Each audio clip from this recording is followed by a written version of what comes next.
1200 दिनों में बनाए जाने वाला टाइटैनिक सिर्फ 2 घंटे में ही क्यों डूब गया? 10 अप्रैल 1912 वो दिन था जब दुनिया का सबसे बड़ा जहाज और सबसे महंगा जहाज के आगाज के लिए बिल्कुल तैयार था। उस दिन अटलांटिक ओशियन बिल्कुल ही शांत और पुरसुकून था और समुद्री तूफान आने का कोई दूर दूर तक अंदेशा नहीं था और जहाज में 1500 पैसेंजर सवार हो चुके थे और लाखों लोग डॉक पर टाइटैनिक का एक अनोखा सफर देखने के लिए खड़े थे। ना ही पैसेंजर को और ना ही अलविदा कहने वाले लोगों को और ना ही टाइटैनिक के अमले को भी ये मालूम था जो जहाज कुछ ही मिनटों में रवाना होने वाला है, उस जहाज को बनाते वक्त 6 ऐसी गलतियां की गई हैं जो इस जहाज को एक बहुत ही बुरे और बदतरीन हादसे में तब्दील करने वाली है। गाइस, आज आप जानेंगे अपने दौर के सबसे महंगे, सबसे लग्जेरियस और सबसे ताकतवर टाइटैनिक जहाज की 6 ऐसी गलतियों के बारे जो अगर ना होती तो शायद आज टाइटैनिक क्रैश होने के वजह से नहीं, वो अपनी कामयाबी के वजह से दुनिया में आज फेमस होता। आखिर ऐसी कौन सी गलतियां थी जो 40 साल एक्सपीरियंस रखने वाले एडवर्ड स्मिथ को भी नजर नहीं आई और तो और इस टाइटैनिक को ऑपरेट करने वाली company the white star line को भी जो 107 शिप ऑपरेट करने का एक्सपीरियंस है उसको भी नजर नहीं आया और तो और टाइटैनिक मैन्युफैक्चर करने वाली कंपनी हॉलैंड एंड वुल्फ को भी नजर नहीं आई ये गलतियां, जिन्होंने टाइटैनिक से पहले ही 500 से ज्यादा शिप बना दिया। टाइटैनिक की कंस्ट्रक्शन 1907 में शुरू हुई थी और तकरीबन 3 साल के बाद ये तैयार किया गया 2000 वर्कर के साथ और जहाज पूरी तरह से तैयार हो चुका था, लेकिन अभी इसको टेस्ट करने का फेज अभी बाकी था। टाइटैनिक बनाने वालों का भरोसा और भी स्ट्रांग हो गया तो वो अपना पहला टेस्ट कामयाबी से पार कर लिया और ये टेस्ट पास करने के बाद दुनिया के बहुत सारे पेपर्स में इसका एक मार्केटिंग किया गया जोर शोर से और उस पेपर में जो हेडिंग था वो हेडिंग था अनसिंकेबल टाइटैनिक, यानी कि कभी नहीं डूबने वाला जहाज बना लिया गया है।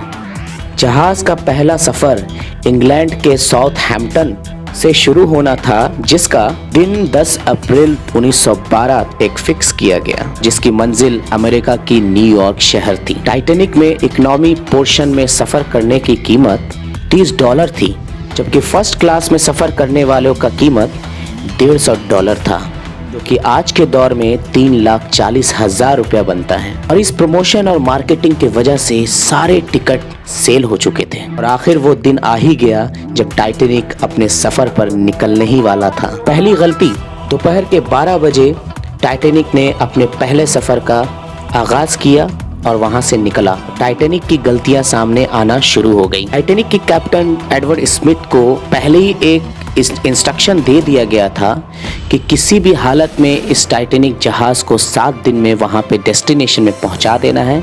इसका मतलब 17 अप्रैल 1912 को उसको पहुंचना ही था और इसके वजह से कैप्टन ने जहाज की रफ्तार को शुरू से ही तेज रखा और यही था टाइटैनिक का सबसे पहला गलती। कैप्टन स्मिथ को दी गई इंस्ट्रक्शन की वजह से वो और प्रेशर में आकर और जल्दीबाजी में, क्योंकि 7 दिन में पहुंचना था, कि ये टाइटैनिक का पहला सफर था और अगर न्यूयॉर्क टाइम पे नहीं पहुंचते तो ये टाइटैनिक के रेपुटेशन की बात थी, उसका रेपुटेशन खराब हो सकता था। दुनिया की जितनी भी गाड़ी है या जहाज है या कुछ भी है, उस सभी के ऑपरेटर एक इक्विपमेंट्स होते हैं जिसका एक प्रोसेस होता है और उसमें ही एक स्पीड लिमिट भी इस प्रोसीजर का पार्ट होता है और वही पार्ट टाइटैनिक के पहले सफर में वायलेट कर दिया गया। थोड़ी ही देर में साउथहैम्पटन के बोट को इतना पीछे छोड़ गया टाइटैनिक ने कि दूर दूर तक सिर्फ नीले आसमान और समुद्र के अलावा और कुछ नहीं दिख रहा था। गलती नंबर 2, अब टाइटैनिक को चलते हुए 3 दिन बीत चुके थे। फ्रांस और आयरलैंड में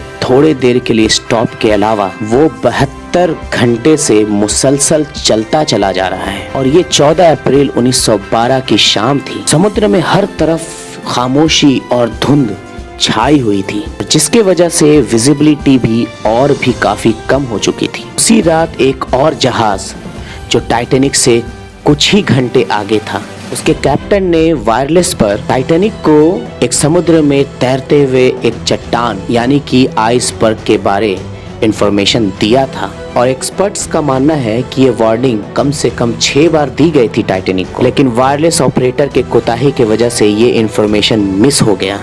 उनके लिए शायद ये नॉर्मल बात थी, लेकिन यही थी टाइटैनिक के ऑपरेटर्स, टाइटैनिक के जितने भी कर्मचारी हैं, उसकी दूसरी गलती। क्योंकि टाइटैनिक का ये पहला सफ़र था और बड़ा लग्जरी जहाज़ था और इसमें कई वीआईपीज़ रुके थे, इसलिए टाइटैनिक के बहुत सारे कर्मचारी उस वीआईपी के खिदमत में लगे हुए थे। अगर इस वार्निंग को सीरियस लिया जाता तो आगे का सीन बिल्कुल अलग होता। गलती नंबर 3, जहाज़ की स्पीड ज़्यादा थी और पहला वार्निंग उससे मिस हो चुका था और टाइटैनिक अपने जोश और खरोश में आगे खूब स्पीड से बढ़ता जा रहा है और आइसबर्ग चट्टान की तरफ बढ़ता ही जा रहा है। लेकिन अभी भी टाइटैनिक को हादसे से बचाया जा सकता था कि टाइटैनिक के पहरेदार अलर्ट पर थे और वो पहरेदार दूर से ही किसी भी हादसे या फिर किसी भी चट्टान को देख सकते थे।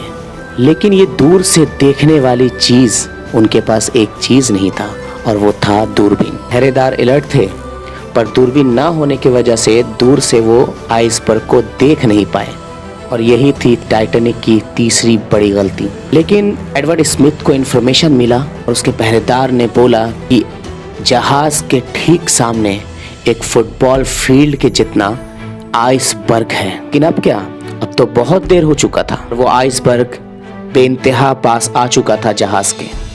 गलती नंबर 4, क्योंकि अटलांटिक ओशन में ऐसे आइसबर्ग का हमेशा शिप को सामना करना पड़ता था जिसको बड़े बड़े बहरी जहाज आसानी से सामना कर लेते थे। शायद कैप्टन स्मिथ ने भी यही सोचा था। आइसबर्ग की इंफॉर्मेशन मिलते ही कैप्टन स्मिथ ने इंजन बंद करने का आदेश दिया और साथ ही टाइटैनिक का रुख बदलने का भी आदेश दिया। बेशक कैप्टन स्मिथ ने आइसबर्ग से बचने के लिए बहुत कोशिश की, लेकिन फासला इतना कम रह गया था, कुछ भी करना बेकार साबित हुआ। आइसबर्ग टाइटैनिक के सेंटर से अब टकरा चुका था, लेकिन टाइटैनिक के अभी भी बचने की कई उम्मीद बाकी थी। ये उम्मीद रह गई थी कि शायद आइसबर्ग टाइटैनिक के बॉडी को कोई नुकसान ना पहुंचा पाए या फिर आइसबर्ग टकराते ही जहाज से खुद ही टूट पड़े। और होता भी ऐसा ही अगर टाइटैनिक की चौथी गलती अपना काम न कर। एक्सपर्ट्स का मानना है कि टाइटैनिक के बॉडी पर जो रिवेट्स लगी थी वो स्टील की नहीं, एक कास्ट आयरन की, क्योंकि कास्ट आयरन स्टील से नरम होता है।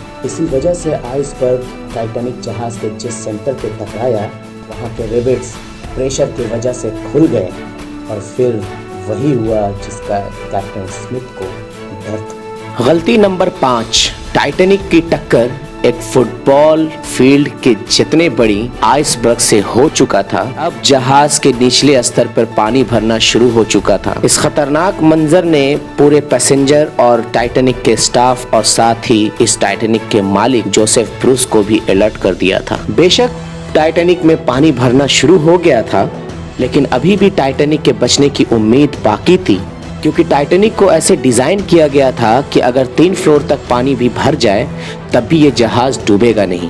लेकिन इसका पानी 4थे फ्लोर तक घुस चुका था और अब मामला हाथ से निकल चुका था। टाइटैनिक जहाज़ आहिस्ता आहिस्ता ओशन में डूबता जा रहा था। अब जहाज़ की फिक्र किए बगैर इसमें मौजूद पैसेंजर की जान बचाने का वक्त आ चुका था। कैप्टन स्मिथ ने रेडियो पर इमरजेंसी अलर्ट जारी कर दिया।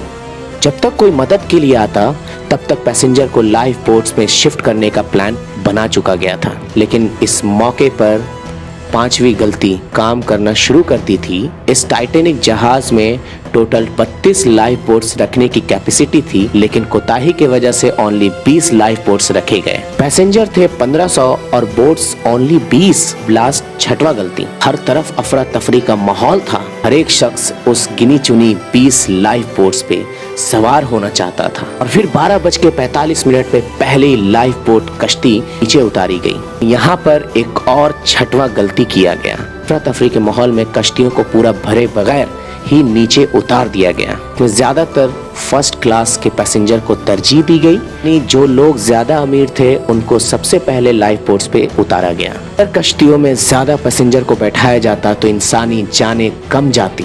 अब जहाज तेजी से समुद्र में समा रहा था और 2:18 पे टाइटैनिक के शॉर्ट सर्किट की वजह से टाइटैनिक में पूरी रोशनी चली गई। अगले ही लम्हे में टाइटैनिक जहाज 2 टुकड़ों में बट गया। इस तरह टाइटैनिक जहाज को डूबने में मुकम्मल तौर पे 2 घंटे 40 मिनट लगे। इस तरह 1500 पैसेंजर अटलांटिक ओशन में ठंडे पानी के डूबने की वजह से जान चली गई। उस वक्त पानी का टेम्परेचर -2 डिग्री सेल्सियस थी। मतलब पैसेंजर अगर इस पानी में छलांग भी मारते तब भी बच नहीं पाते, क्योंकि इतने ठंडे पानी में इंसान 30 मिनट से ज्यादा नहीं बच सकता।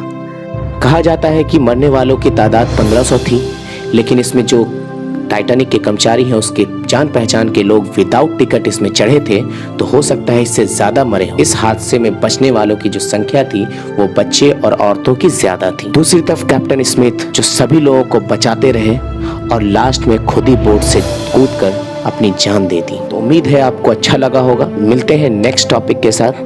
Thank you, bye bye.